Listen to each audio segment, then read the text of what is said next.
Hi, I'm back. It's been about 2 hours, and here you can see that the dough has risen really well. It's doubled in size. What I'm going to do is I'm going to, one more time, I'm going to punch down again. Automatically deflates like magic. I'm going to sprinkle my board with flour, and then I'm going to roll out the dough.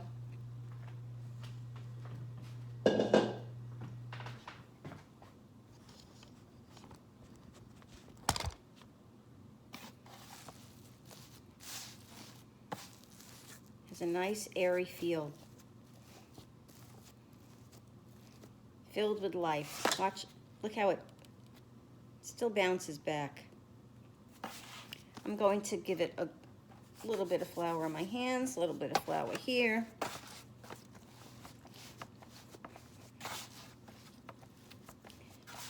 Look at that, nice.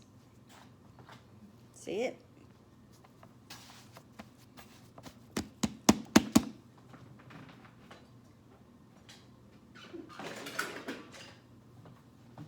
Now, you could use a knife for this, a dull-edged knife. Doesn't have to be a sharp knife. Well, first I'm going to say a prayer over the bread, because that's important for my religious needs.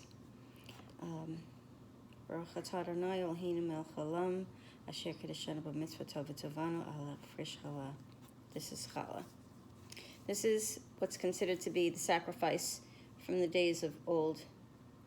Okay, so now back to this. I'm going to make 2 loaves of challah out of this, and I'm taking my pastry scraper and I'm going to cut it more or less in half.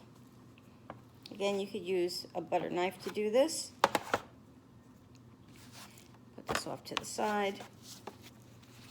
Sprinkle a little bit more flour. Now I'm going to roll it out,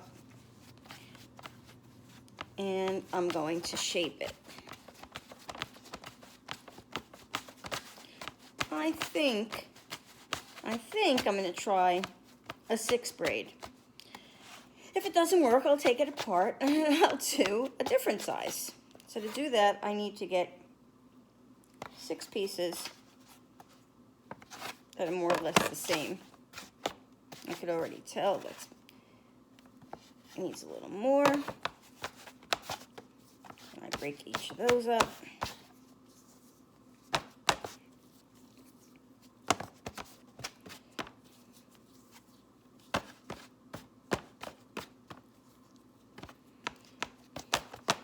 I suggest that you try it with just 3. Just take 3 pieces.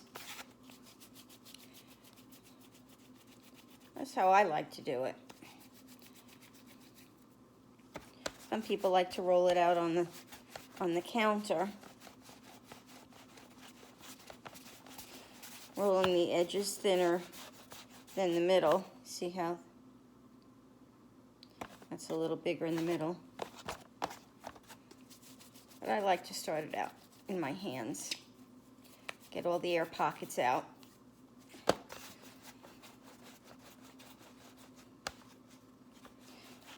I try not to like any air pockets in there because I don't want it to pop while it's baking.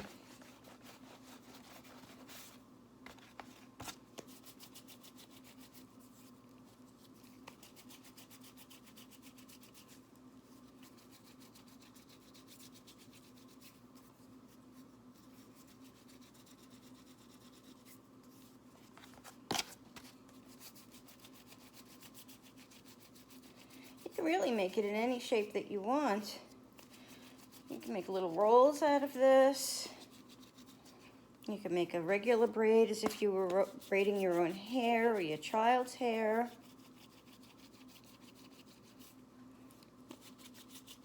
You could make it into a giant circle. You could put it in a loaf pan.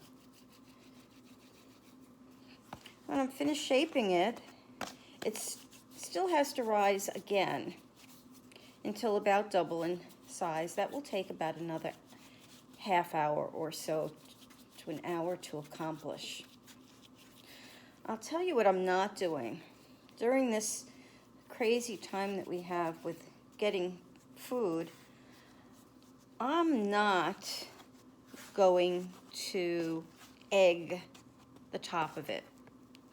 Even though it makes for a lovely crust and a nice browned top, I don't want to waste the egg just for it to get brown. I'd rather save the egg for a meal or to make another batch of bread. But I'll talk about that later.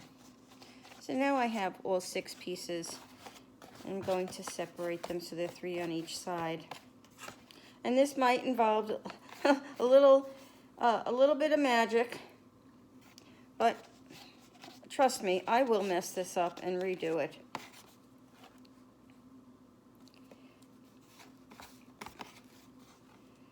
So don't you worry about a thing.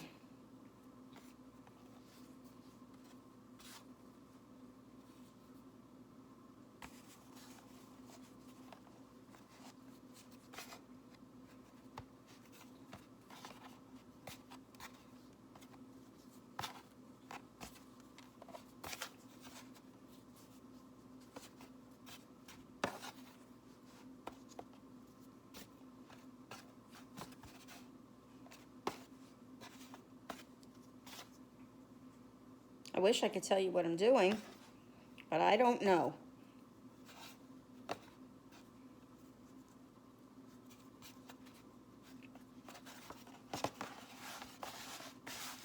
Suffice to say, I've made a braid of sorts, and I am going to be happy with this. Pinch my ends closed, and tuck them under. I'm going to place this on a sheet pan that I'm spraying down with the spray. I use an olive oil spray.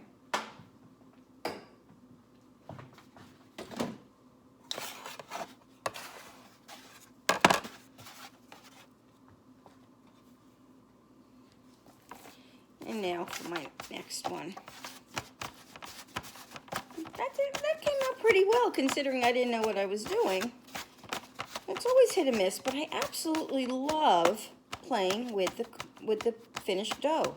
I love this. I love the feel of it.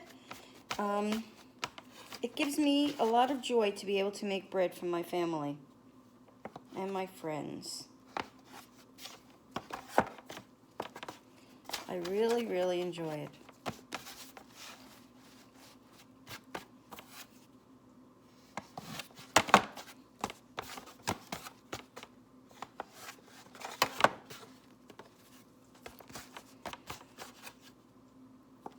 What some people do when they're rolling out their dough or shaping their dough is they flatten it and put cinnamon sugar on it.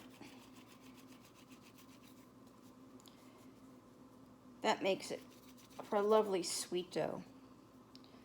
Some people, when they make their batter, instead of using all sugar, they use honey.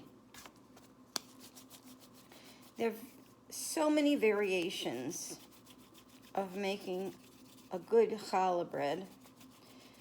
Some people, when they put the egg wash on top, again, which I'm not doing today because in these times of pandemic, I really don't want to be using my eggs just for an egg wash.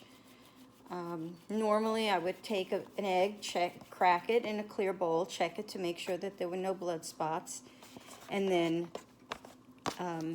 scramble it.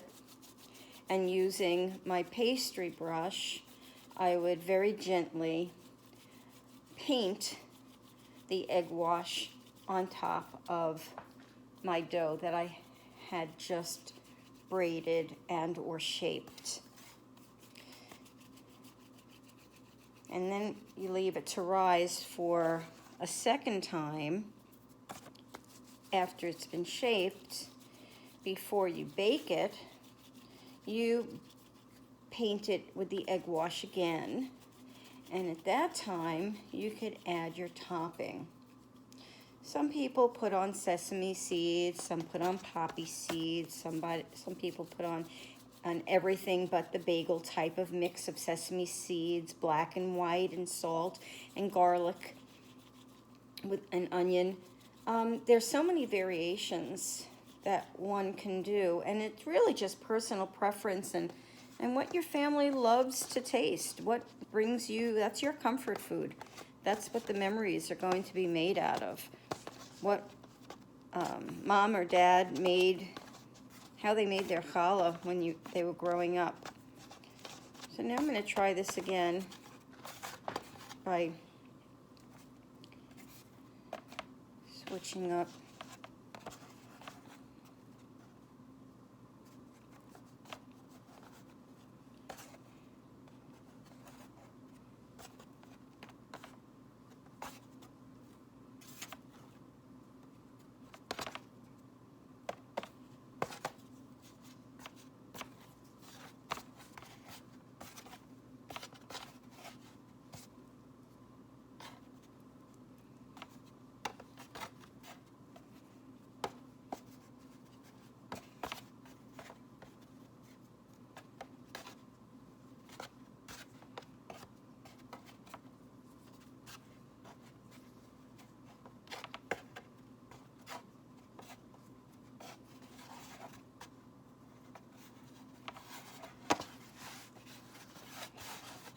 And then again, I have another loaf fairly braided well. I like to give it a little potch. I'm going to put this onto the tray and let it sit and rest. And I'm going to cover it up. This time I'm going to use a little bit of saran. And I'm going to put this back into a warm place until this has doubled in size. Okay, I will see you later. Again, if you were going to egg it, now it would be the time to egg it for its first egg brush. See you.